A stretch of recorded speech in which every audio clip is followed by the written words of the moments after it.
ডিসকাউন্টের যে কোনো অঙ্কতে এবার থেকে তোমাদের আর কোনো সমস্যা হবে না। দেখো, ডিসকাউন্টের অঙ্ক যখনই থাকবে তখনই আমরা কি করব না, সিপি, তারপরে এসপি, এমপি এইভাবে সাজাবো। আমাদের প্রশ্নটা কি বলেছে? একজন ব্যবসায়ী তার ক্রয় মূল্যে 25% বেশিতে রোবটের ধার্য মূল্য নির্ধারণ করলো। আচ্ছা, তাহলে কস্ট প্রাইসের উপরে যখন আমি প্রফিট পার্সেন্টেজ বা লস পার্সেন্টেজ চাপাবো তখন আমার হবে এসপি। আবার মার্ক প্রাইসের উপরে তুমি যদি ডিসকাউন্ট পার্সেন্টেজ করো তাহলে সেখান থেকেও কিন্তু আমরা এসপি পাবো।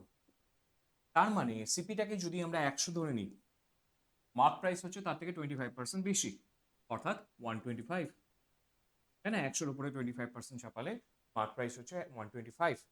এইবারে যখনই ছাড় দেওয়া হয় সবসময় তোমাদের মাথায় রাখতে হবে ধার্য মূল্যের উপরে ছাড়টা দেওয়া হবে। অর্থাৎ 125 এর উপরে আমরা কত পার্সেন্ট ছাড় দিচ্ছি? না, 12% ছাড় দিচ্ছি।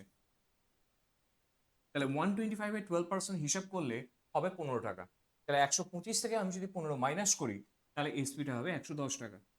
তাহলে তুমি 100 টাকায় কিনে 110-এ বিক্রি করছো, তার মানে ডেফিনেটলি 10 টাকা প্রফিট হচ্ছে 100-র উপরে, অর্থাৎ 10% তোমার প্রফিট হচ্ছে। তাহলে এখানে অ্যান্সারটা হচ্ছে 10%। কনসেপ্ট ক্লিয়ার থাকলে পরে অঙ্কটা সলিউশন তোমরা কমেন্ট সেকশনে অ্যান্সার করো।